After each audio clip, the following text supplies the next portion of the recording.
हाय दोस्तों, मैं हूं Rahul Gupta from start with why. और आज के इस वीडियो में हम बात करेंगे आर यू फेयर के।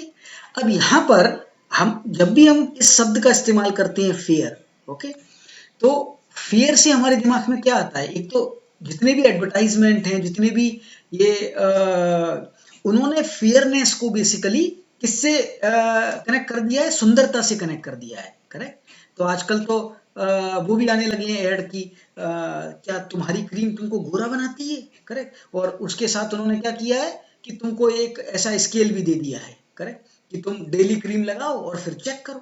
करेक्ट।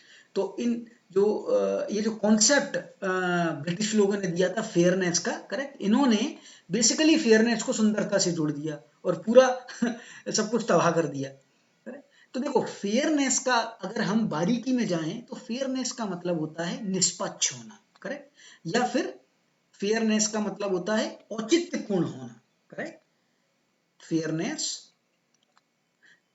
को हम बोलते हैं औचित्य या निष्पक्ष होना। करेक्ट। अब क्वेश्चन आता है कि आखिर इसका मतलब क्या है? फेयरनेस का सही में सटीक मतलब क्या होना चाहिए? देखो, फेयरनेस का पहली बात तो इसका सुंदरता से कोई लेना देना नहीं है। करेक्ट। ये जो कनेक्शन मीडिया के थ्रू फैलाया गया है, वो बिल्कुल ही कंप्लीटली गलत है। फेयरनेस का अगर हम सही भाषा में बात करें, इसके दो बेसिकली मतलब होते हैं। एक तो होता है संकीर्ण मतलब। करेक्ट। संकीर्ण मतलब एक बहुत ही छोटा टाइप का मतलब है। ओके। और एक होता है जिसको हम बोलते हैं व्यापक अर्थ। ओके, व्यापक। ओके। अब जानते हैं कि संकीर्ण मतलब क्या है। देखो, संकीर्ण मतलब अगर हम जाने कि फेयरनेस, ये हम किसके बारे में बात कर रहे हैं? फेयरनेस के बारे में। ओके। तो फेयरनेस का बेसिकली मतलब है कि बिना किसी भेदभाव के, ओके, तुम किसी भी निर्णय को ले पाओ। ओके। तो फेयरनेस क्या है? बेसिकली एक वर्च्यू है। ओके। वर्च्यू या सद्गुण, जो भी हम बोलना चाहें। तो फेयरनेस क्या है? एक वर्च्यू है, सद्गुण है, जो कि एक लंबे अभ्यास से, ओके, डेवलप होता है अपने अंदर। और इसका मतलब क्या है? इसका मतलब ये है कि बिना किसी भेदभाव के, बिना किसी भेदभाव के, भेदभाव के निर्णय लेने का गुण। ओके। निर्णय, कोई भी डिसीजन मेकिंग कर रहे हो तुम, निर्णय लेने का सद्गुण कर लो, चलो इसको सद्गुण। ओके। तो जब भी तुम कोई डिसीजन मेकिंग कर रहे हो, देखो, घर में, या तो घर में या अपने ऑफिस में या कहीं ना कहीं अपनी लाइफ में तुमको बहुत सारे डिसीजन लेने ही पड़ेंगे। करेक्ट। और जब भी तुम डिसीजन लो बिना किसी बाइसिंग के, बिना किसी डिस्क्रिमिनेशन के, करेक्ट, अगर तुम वो निर्णय ले पा रहे हो तो इसका मतलब तुम्हारे अंदर फेयरनेस है। करेक्ट। एक तो ये मतलब हो गया इसका संकीर्ण भाषा में। दूसरा, अगर एक और तरीके से अगर हम बात करें कि कानून के समक्ष, ओके, कानून के समक्ष सभी को, सभी को बराबर समझना, सभी को बराबर समझना। ओके। समझना, कानून बोल लो, नियम बोल लो, लॉ बोल लो, जो भी बोलना है। करेक्ट। तो बेसिकली फेयरनेस के दो मतलब हमारे पास आए। पहला है कि जब भी कोई डिसीजन मेकिंग करो, कितनी भी छोटी कितनी भी बड़ी हो, उससे कोई फर्क नहीं पड़ता, कि जब भी हम कोई डिसीजन मेकिंग कर रहे हैं तो हम विदाउट डिस्क्रिमिनेशन उस डिसीजन मेकिंग को कर पाए, बिना भेदभाव के। ऐसा सद्गुण हमारे अंदर डेवलप हो जाए तो हम बोलते हैं कि हम फेयर हैं। करेक्ट। और दूसरा है कि कानून के प्रति सभी लोगों को, सभी, ओके, सभी रिसोर्सेस को बराबर समझना। करेक्ट। इसको हम बोलते हैं संकीर्ण मतलब। अब इसके मामले में देखो, ये तो क्या था ना कि फेयरनेस का संकीर्ण मतलब है, लेकिन उसके बाद फिर जॉन रॉल्स, ओके, जो कि बहुत फेमस उदारवादी परंपरा से निकल के आए हैं, उनका मतलब था कि देखो, फेयरनेस है ना, वो दो टाइप की होती है। एक होता है तुम्हारा protective, okay, protective fairness, protective fairness, और दूसरी होती है डिस्ट्रक्टिव फेयरनेस, डिस्ट्रक्टिव फेयरनेस। देखो, प्रोटेक्टिव फेयरनेस का क्या मतलब है?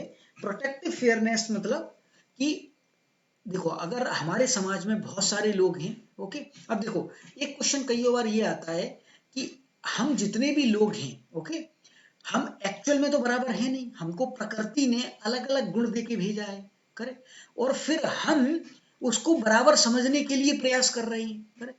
मतलब हम चाहते हैं कि लोग बराबर हों, बट एक्चुअल में नेचर के थ्रू वो बराबर नहीं है, करेक्ट। तो इसका क्या मतलब है?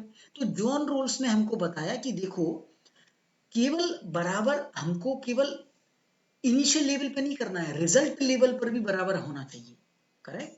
इसका क्या मतलब है कि अगर जैसे अगर हम बराबरी कर रहे हैं, जैसे मान के चलिए कि हमारे पास दो समूह हैं, ओके, एक को सारे रिसोर्सेज सारी सुविधाएं मिल रही हैं, करेक्ट, और दूसरे को उतनी सुविधाएं नहीं मिल रही हैं, उतने रिसोर्सेज नहीं मिल रही हैं, और दोनों ही रेस में लग के एक ही जगह पर जाना चाह रहे हैं, कोई कंपटीशन कर रहे हैं, करेक्ट। लेट्स से कि कोई एग्जाम दे रहे हैं, ओके, कोई वंचित वर्ग से है, कोई अच्छे वर्ग से है। तो क्या एक सिस्टम को, जो हमारा जो सिस्टम है, उसको नहीं करना चाहिए कि जो वंचित लोग हैं उनको थोड़े से और रिसोर्स, थोड़ा सा और उठाने की कोशिश की जाए, जिससे कि उनके बीच में जो रिसोर्सेस हैं वो उसका लेवल थोड़ा सा बराबर आ जाए। इसको हम बोलते हैं protective fairness, correct. Protective fairness का मतलब है कि जो भी वंचित वर्ग हैं, जो भी जिनको कि इनफ रिसोर्सेस नहीं है, ओके, उनको इनफ रिसोर्स दे के, ओके, उस लेवल तक लेके आना जहां पर कि वो कंपटीशन फेयर हो। इसको हम बोलते हैं प्रोटेक्टिव फेयरनेस, करेक्ट। ये इसका व्यापक अर्थ है। और डिस्ट्रक्टिव मतलब कि तुम बेसिकली फेयरनेस तो दिखाना चाह रहे हो, लेकिन एक्चुअली उसमें तुम दूसरे को नीचा दिखाना चाह रहे हो, करेक्ट। अब जैसे मान के चलो कि तुमने कंपनी में अपनी, ओके, बोला कि ठीक है भाई, जो एक पर्टिकुलर टाइप के लोग हैं, ओके, जैसे तुमने रेटिंग निकाला, अब जो नीचे टाइप के जो लोग हैं जिनकी रेटिंग कम आई है, वो लोग एक जगह पर बैठेंगे, ओके, और उनको अलग से समझाया जाएगा, उनकी ट्रेनिंग अलग से होगी। तो बेसिकली तुम क्या कर रहे हो, उनको मोटिवेट, तो उनको एक अलग से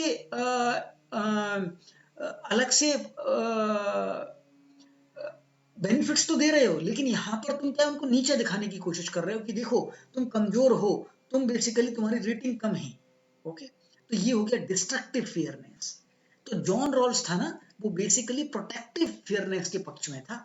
उसका मानना था कि अगर तुम फेयर हो, करेक्ट, अगर तुम फेयर हो तो इसका मतलब केवल डिस्क्रिमिनेशन को हटाने का मतलब नहीं है। डिस्क्रिमिनेशन में बेसिकली जो वंचित वर्ग है, जो उतना उस लेवल तक नहीं पहुंच पा रहा है, उसको सपोर्ट देके वहां तक पहुंचाने का जो तरीका है, उसको हम बोलते हैं फेयरनेस, करेक्ट। तो होप इस वीडियो के थ्रू मैं आपको बता पाया हूं कि आखिर फेयरनेस होता क्या है, ओके, और इसके क्या मतलब है संकीर्ण तरीके से, ओके, जो कि बहुत ही माइक्रो लेवल पर है, और एक बहुत ही ब्रॉड लेवल पर क्या इसका मतलब है। और हमको जॉन रॉल्स, जो कि एक बहुत ही अच्छा उदारवादी विचारक था, उसने हमको क्या क्या थॉट प्रोसेस दिए, ओके। तो बने रहिए मेरे साथ इस चैनल में, जानने के लिए अच्छी अच्छी बातें। धन्यवाद।